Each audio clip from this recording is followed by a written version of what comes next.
Bienvenue à la chapelle de Saint-Quidic. Édifice de plan rectangulaire du XVIe siècle avec clocheton. Il renferme les statues de la Sainte Vierge, du Sacré-Cœur de Jésus et de Saint-Quidic. Ce dernier est invoqué contre la fièvre. Cet oratoire élevé en l'honneur de Saint-Quidic est situé à 4 km du bourg, vers l'ouest, sur le bord du chemin qui conduit à Saint-Connec, dans la partie la moins habitée et la plus inculte. Isolée dans un bois de sapin, la chapelle faite de granit, de schiste bleu et jaune a été construite au XVIIe siècle. À quelques centaines de mètres, une croix a été élevée en 1743. La fête patronale est célébrée le premier dimanche de juillet. Chaque premier dimanche de juillet, une célébration religieuse, suivie d'une procession, jusqu'au calvaire de Pierre et des fêtes populaires célébraient ce saint breton. Pourtant, au début des années 1970, laissée à l'abandon, la chapelle et son site boisé étaient gagnés par la végétation. Dès 1974, les membres de la Fédération nationale des anciens combattants en Algérie, Maroc, Tunisie ont relancé l'organisation des animations.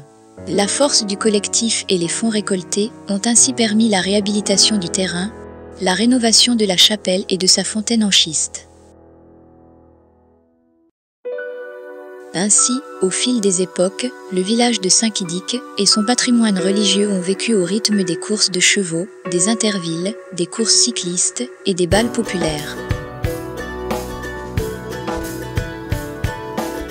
À l'image de l'étymologie de Quidic signifiant joint, uni, sympathique, que ces traditions festives et ces biens communs hérités de nos aïeux puissent continuer à se transmettre.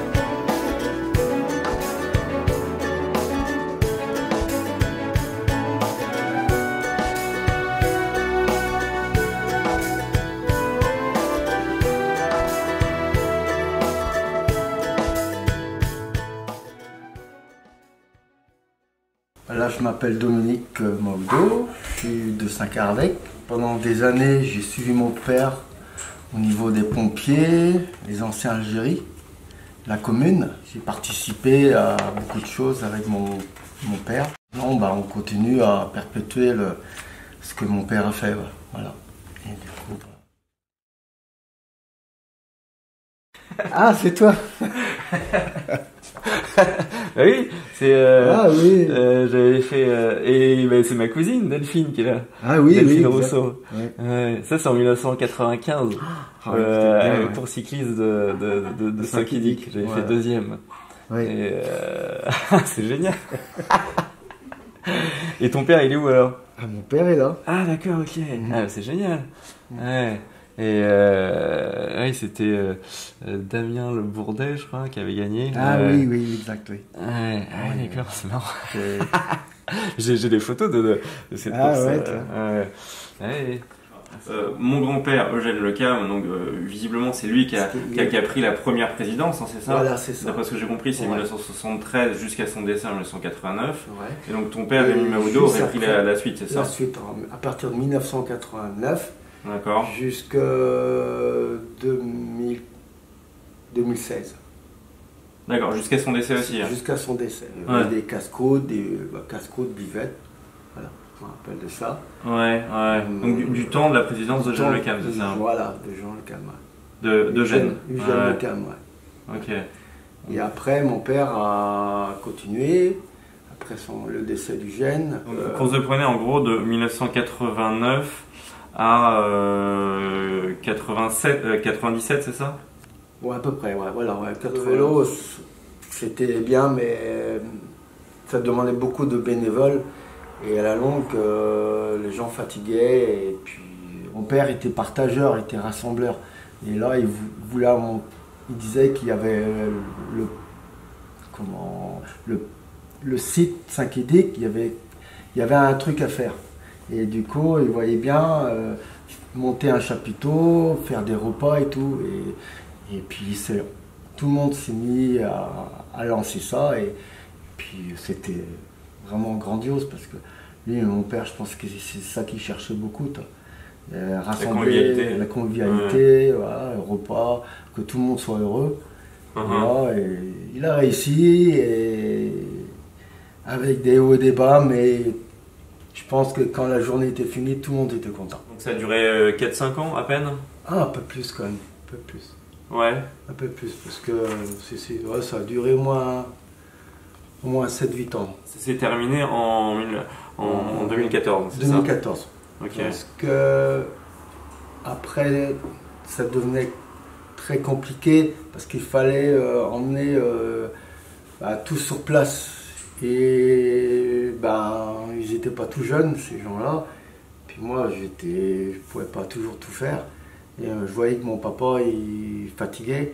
Du coup, on a fait ça à la salle des fêtes. Alors, c'était beaucoup plus près, il y avait tout à côté. Mais à la salle des fêtes, ça a duré 3 ans, toi. À peu près 2 à 3 ans. Le personnage que je connaissais de mon père n'était pas le même sur le site de Saint-Quidic que dans la salle. Parce que, il rajeunissait pas, mais en même temps, il avait... c'était en plein air, c'était beaucoup mieux, toi. On montait des jeux de palais, agrémentés pendant tout l'après-midi, quoi. Avant, il y avait le pardon. Le pardon de Saint-Quidic, qui démarrait à 10h30 à la chapelle. La cérémonie jusqu'à la fontaine. Et ensuite, après que c'était terminé, il y avait l'apéritif. Ensuite, tu avais le repas sous chapiteau. Ensuite, au bout de 2 ou 3 ans, c'était plein dans le chapiteau. On a été obligé de rechercher d'autres tables, d'autres tréteaux à la commune pour mettre dehors. Parce que on était débordés, dépassés, même il manquait de viande. C'était... là, c'est là qu'il ne fallait pas perdre le contrôle, parce que c'est là qu'on voyait que les gens ils étaient heureux. C'était en pleine nature et tout, puis sur un super beau site. Là, on est monté jusqu'à plus de 350 couverts. Mon père était tellement... il aimait ça. Mon père faisait du cidre. Il apportait ses bouteilles de cidre, il fabriquait du pommeau pour agrémenter le repas. Monsieur Marc Le Fur était souvent avec le maire et tout. Et mon père qui dit, allez, il apportait sa bouteille de pommeau et Marc Le Fur, il ne savait pas ce que c'était. Alors il avait mis dans son verre et il dit, tiens, parce que mon père mettait du melon au départ. Et puis il dit, tu te mets dans ton verre, mais il faut en mettre un peu dans le melon. Alors il dit, ouais, mais il n'y a pas assez dans le verre, il faut en mettre un peu. Mon père mettait un peu dans le melon, et puis Marc Le Fur, il goûtait, c'était bon. Et puis après, il a demandé à mon père, il dit, t'en as pas d'autres pommeaux, qui dit. Et du coup, et là, mon père dit, si, mais... Et du coup, il voyait qu'il était apprécié ce qu'il faisait mon père.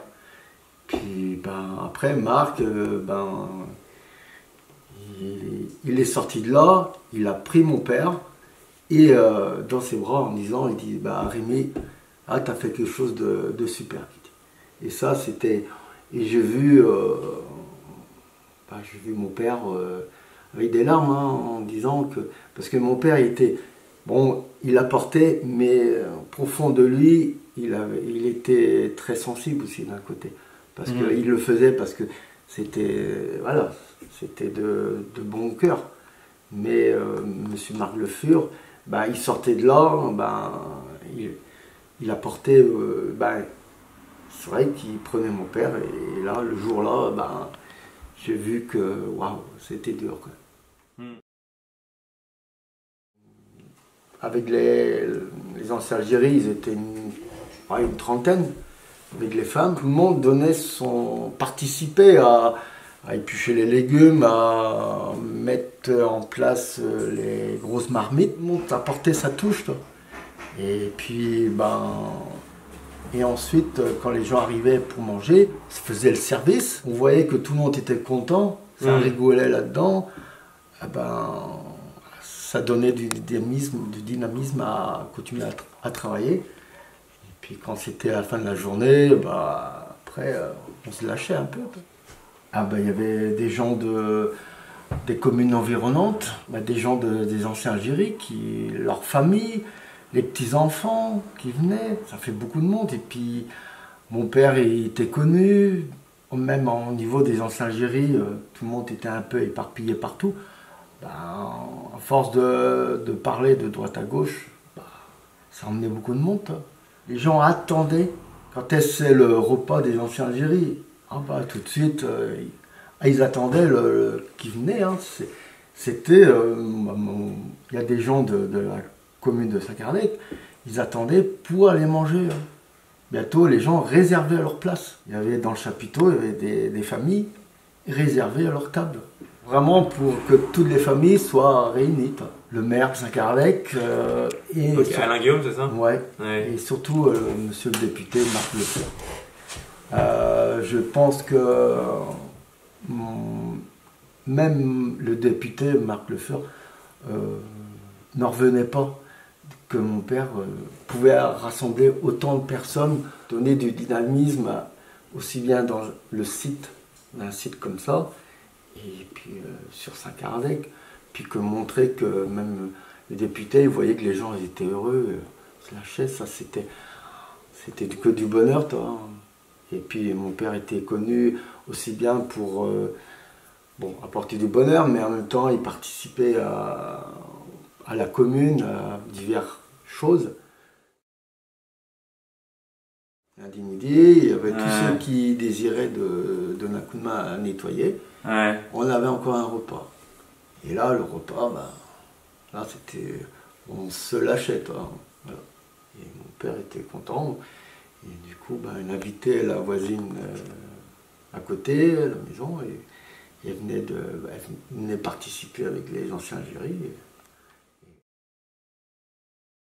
Marc Lefeur ou Alain Guillaume, c'était des gens où ils avaient une reconnaissance avec des gens qui donnaient de leur personne. Alors, mon père, il envoyait un courrier d'invitation, mais il invitait, toi. Il demandait... mon père, c'était pas quelqu'un qui demandait à avoir des participations. Par exemple, ils avaient droit à des subventions. Mais il y a eu des années où mon père refusait la subvention en disant qu'on n'a pas besoin d'avoir cet argent. On a de l'argent dans la caisse. Des fois, il demandait, mais c'était pas quelqu'un qui demandait quelque chose, toi. Au début des années 1970, la chapelle était vraiment en désuétude, sous les ronces, sous la végétation. Et c'est grâce à ce collectif des anciens d'Algérie et la FNACA que ce patrimoine finalement matériel a pu être restauré. Oui, après que mon père a pris ça, ils organisaient des festivités pour avoir de l'argent sur la caisse. Et ensuite, tous les ans, ils apportaient une touche à cette chapelle, toi. Quand ils ont commencé à rénover la chapelle, ils ont rénové la toiture, ensuite c'était l'intérieur. On avait apporté, donné un coup de main pour l'électricité. Parce que cette chapelle n'était pas alimentée par l'électricité. On a installé l'électricité où ensuite on branchait chez la voisine. Voilà. Et après on a refait tous les enduits intérieurs. Ensuite ils avaient démonté le support de la cloche. Ils ont refait un autre support et puis il y a des photos de ça.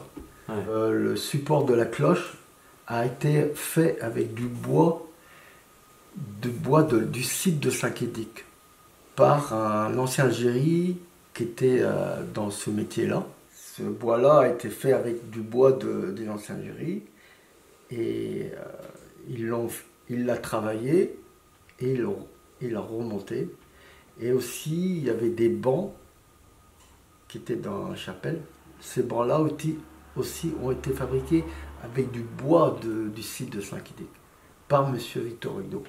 Ils étaient heureux parce que ça venait tout du site, mais fabriqué avec leurs mains à eux. Et ça, c'était que du bonheur aussi. Ouais, et Dominique, donc du coup, là, ici sur cette photo, donc on voit donc là c'est quand vous avez réussi à débroussailler autour de la fontaine, et derrière la fontaine il y a un lavoir. Donc ça, on est en 2001, c'est ça. Ouais. Explique-nous un petit peu comment ça s'est passé, cette découverte alors. Cette découverte, c'était en recherchant par rapport aux voisins, les anciens, qui disaient pendant la guerre, avant la guerre, il y avait un vieux lavoir. Et en débroussaillant, ils ont vu qu'il y avait comme un chemin. Et derrière la chapelle, ils ont commencé à débroussailler, ils ont continué, et en même temps, ils voient des pierres de granit. Et la pierre de granit, c'était une croix qu'il y avait, mais qu'elle était tombée. Et en continuant, ils ont vu qu'il y avait un vieux lavoir, et ils ont commencé à dégager, et ils ont découvert un trésor, et c'était le lavoir avec la fontaine et la croix. Et là, après, ils ont commencé à tout nettoyer, rénover. Puis maintenant, tout le monde va la voir. Et tous les ans, on apporte une fleur. Et c'est là, et à chaque pardon, on fait une cérémonie jusqu'à la croix, une procession. Et là, donc du coup, vous avez aussi refait la maçonnerie, hein, c'est ça, autour parce que par rapport à quand vous avez trouvé cette fontaine, et puis enfin même on peut même mieux voir à travers cette esquisse là. Ah oui. Et parce que donc ici, parce que qu'est-ce qui existait avant la découverte, et qu'est-ce que vous avez refait vous par les anciens d'Algérie? Alors, ils ont refait tout le monument, la croix, ils ont remonté la croix et tout. D'accord. Et ensuite, il n'y avait pas de grille à l'intérieur, ils ont posé une grille, parce que bon, c'est comme un puits, si vous voulez. Ouais, alors, ils ont protégé, et comme ça, il y a toujours de l'eau. Et derrière, le lavoir qui a été épuré et tout, nettoyé, et l'eau. Et derrière, si vous voulez, c'est un ruisseau. Ce ruisseau-là alimente le lavoir et qui va au niveau de la fontaine, et puis ainsi de suite, ça repart dans le ruisseau. Et le lavoir, il y a une trappe, on peut la fermer ou l'ouvrir. Voilà. Ah d'accord, ok.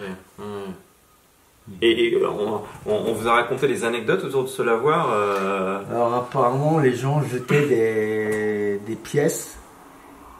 Et ce lavoir-là, soi-disant, les gens prenaient, il y avait de la boue, et ça guérissait les maladies de la peau. Et les gens apportaient, cherchaient de l'eau et la boue, et ça guérissait la personne. Voilà. D'accord. Voilà ce que j'en sais, mais pas plus, mais soi-disant qu'il y avait quelque chose pour guérir les maladies de peau et tout. Alors pendant le repas, moi j'étais responsable d'un jeu, c'était un jeu de palais, et les gens allaient participer à ce jeu de palais, et puis celui qui apportait le plus nombre de points, il gagnait un lot. Voilà. Et ça donnait une touche à la journée. Et, tout le monde était... Parce que ici, il y avait beaucoup de jeux de palais. Et ça, les gens toujours apportaient... c'est celui qui apportait le nombre de points disait qu'est-ce qu'il a gagné. Alors on disait, il y avait tel truc. Alors les gens, ils recommençaient à chaque fois pour que celui avait toujours le plus grand nombre de points pour gagner le lot. Alors, souvent c'était c'était chaud des fois, mais bon, c'était quand même important aussi qu'on diversifiait la journée pour le jeu. Et porter un panier garni pendant toute une journée. Et ça, le panier garni, il fallait dire le poids du panier. Et celui qui avait le poids le plus près gagnait tout ce qu'il y avait dans le panier. Ça, c'était important. Mais c'était des grosses journées parce qu'il fallait le porter. Mais bon, ça donnait un plus dans la caisse, dans la journée. Et j'ai fait ça pendant 25 ans.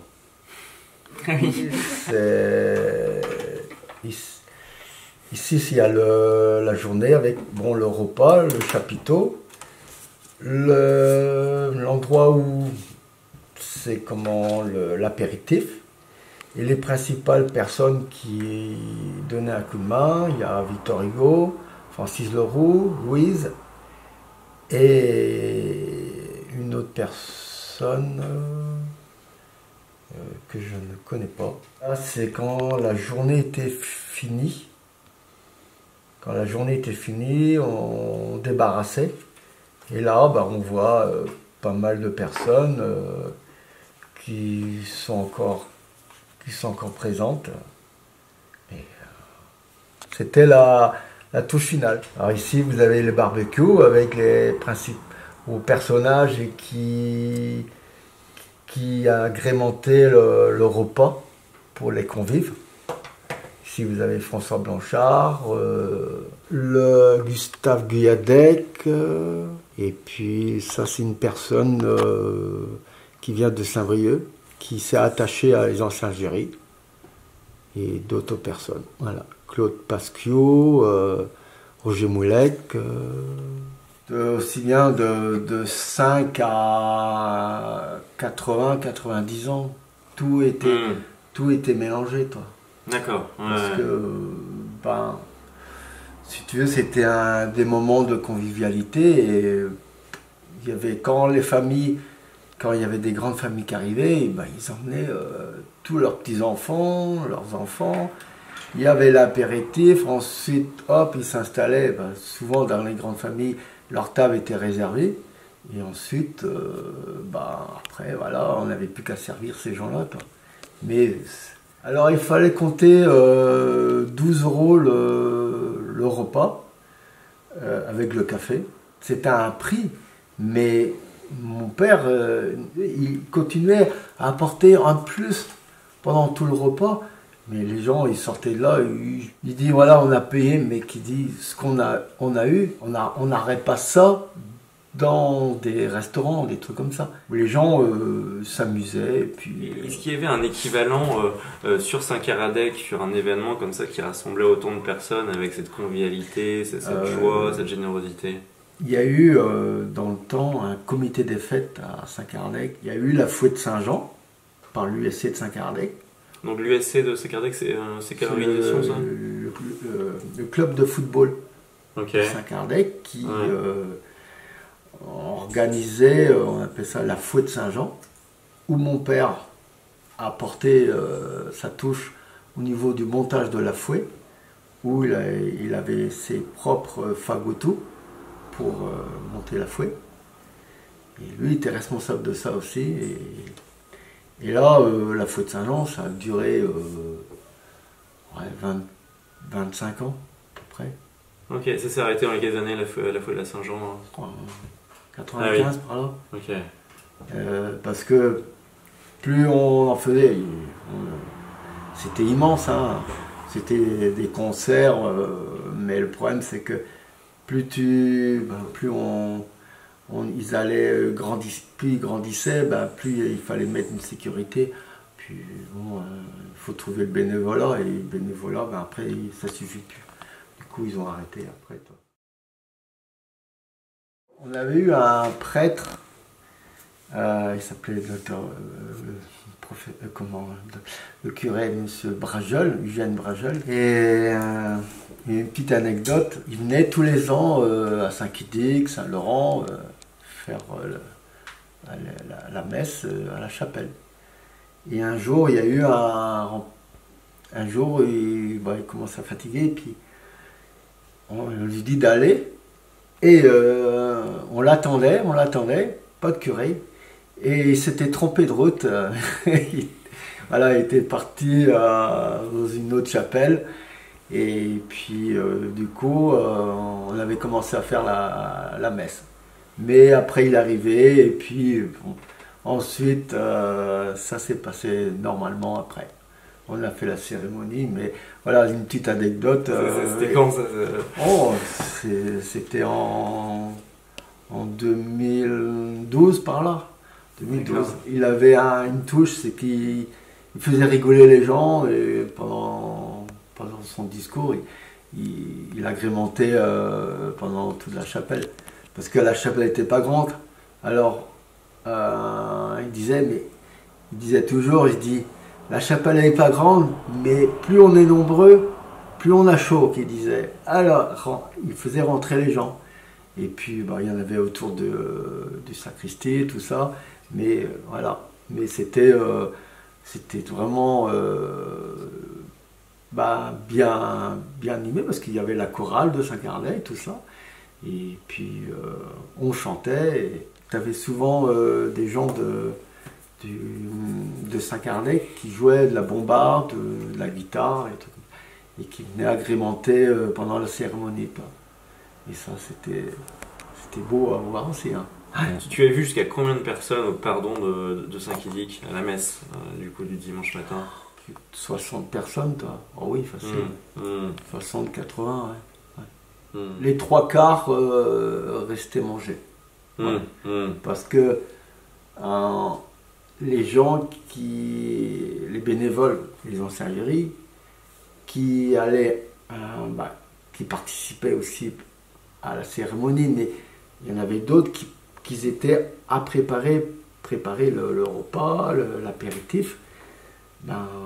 Les gens qui sortaient de la cérémonie, hop, ils avaient envie de parler, hop, ils allaient à l'apéritif, et puis là, on connaissait des gens, on discute, et puis après, la journée, elle continuait comme ça, en train les gens qui voulaient prendre l'apéritif, après, il y en a qui voulaient aller manger, et là, tout était prêt, hein. Parce qu'on se levait, on commençait le matin à 7h le matin. On était sur le site. Et puis il commençait à chauffer l'eau, préparer pour le repas et tout. Et puis comme ça, et ça, c'était des moments de plaisir, parce que chacun avait sa responsabilité. Et puis, comme ça, à partir de midi et demi, c'était prêt, toi. Parce que il y avait des repas, c'était des petits plateaux, l'apéritif, il y avait ceux qui mangeaient pas de melon, il y avait comment on appelle ça, des tomates avec des œufs qui conservaient aux gens qui n'aimaient pas le melon, par exemple. Et sinon, il y avait ceux qui n'aimaient pas la saucisse, où on mettait du jambon, des trucs comme ça. Il y avait toujours quelque chose pour attirer les gens qui pouvaient rester manger, quoi. Là, dans les années 2014. 2014, donc là du coup c'est la procession après le pardon jusqu'à la fontaine de la Chapelle Saint-Quidic. Voilà, parce que l'abbé Bringel ne pouvait plus exercer et c'est le père Josse qui avait pris le relais. Voilà. D'accord, ok. J'espère que ça pourrait continuer. Je pense que ça serait intéressant de montrer que ce qui s'est passé dans ce site-là, qu'il faut continuer à apporter quelque chose. Alors, je ferai tout pour que, je pense que je ferai le maximum pour monter quelque chose. On n'est pas éternel, mais je pense qu'il faut continuer à perpétuer ça. Et même si ce n'est pas des grandes fêtes, des trucs comme ça, mais qui, tous les ans, on apporte quelque chose à ces sites-là. C'était mon père qui prenait les choses en main avec son équipe. Il demandait rien à la commune, toi. Par exemple, quand il débroussaillait, c'était les moments où c'était le début, la fin de l'hiver, début printemps. Et demandait ils allaient manger, parce que des fois ça durait une journée ou deux. Mon père allait prendre rendez-vous à les restaurants de Saint-Cardec pour manger. Mais c'était avec toute l'équipe, mais avec, si tu veux, c'était avec l'argent des anciens Algérie. Et mon père était toujours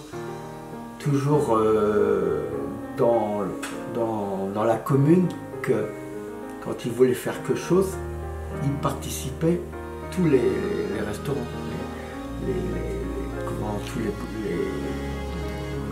comme la supérette, les restaurants de Saint-Cardec. Il avait hors de question d'aller manger dans une autre commune. C'était de faire tourner, de participer, de faire tourner aussi tous les restaurants. Il avait ça dans lui. Et est-ce que mon papa, il a été aussi conseiller municipal pendant à peu près 20 ans. Il savait ce que c'est que aussi de gérer aussi une caisse, gérer aussi des associations. Parce que mon père était chef de centre dans les pompiers. Ensuite, il était président des anciens Algérie. Il a été président du club du 3e âge. Mais ses plus forts qu'il a eu, c'était le chef de centre, les pompiers et les anciens Algérie. Si tu veux, c'était des associations où il apportait quelque chose du bien aux gens. Voilà. Et toujours près des personnes. En face de la petite porte, je pense à gauche, je pense que le cimetière devait être là. Il y a plein d'arbres qui ont poussé depuis. Ouais, mais personne t'en avait parlé qu'il y a eu un cimetière. Ouais, parce que je me rappelle, moi, le porche derrière la chapelle, les arbres, ils étaient à 1 mètre ou 2 mètres. Et il fallait.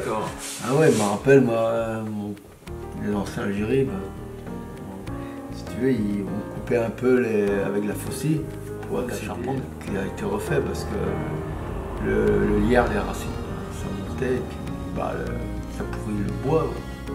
Ouais.